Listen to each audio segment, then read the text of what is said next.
আজকে আমি বানাবো বিরিয়ানি, তো তার জন্য দেখো হাঁড়িতে জলটা গরম বসিয়ে তার মধ্যে তেল, গরম মশলা, ধনেপাতা, সব নুন সব কিছু দিয়ে জলটাকে গরম করে রাইসটা আমি বানিয়ে নিলাম। তার মধ্যে আলু দিয়ে দিয়েছিলাম কারণ আলুগুলো সিদ্ধ হওয়ার জন্য, আর দিয়েছিলাম গোটা গরম মশলা। এদিকে পেঁয়াজটা ভেজে আমি বেরেস্তাটা বানিয়ে নিয়েছিলাম। তারপর ওই কড়াতেই তেল দিয়ে পেঁয়াজটা ভেজে আমি মাংসটা বানিয়ে নিয়েছিলাম।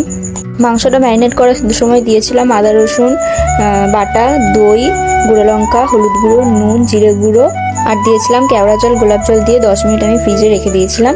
তারপর আমি মাংসটা বানিয়ে নিয়েছি। এদিকে এবার লেয়ারিংটা করে নিই। প্রথমে দেখো হাঁড়িতে একটু সাদা তেল লাগিয়ে তার মধ্যে আমি মাংসটা পুরো ঢেলে দিয়েছিলাম। তারপর উপর দিয়ে দিলাম বিরিয়ানি মশলা, ধনেপাতা। তারপর দেখো ফার্স্ট লেয়ারের ভাতটা দিয়ে আমি তার মধ্যে গরম মশলা বলছি, বিরিয়ানি মশলাটা দিয়ে তারপরে ধনেপাতা, কাঁচা লঙ্কা, এরপরে দেখো আলু আর বেরেস্তাটা দিয়ে দিলাম। ফুল ভিডিওটা আমার চ্যানেলে দেওয়া থাকবে, তোমরা প্লিজ দেখে নিও। ভালো লাগলে লাইক, শেয়ার, সাবস্ক্রাইব করে দিও। টাটা।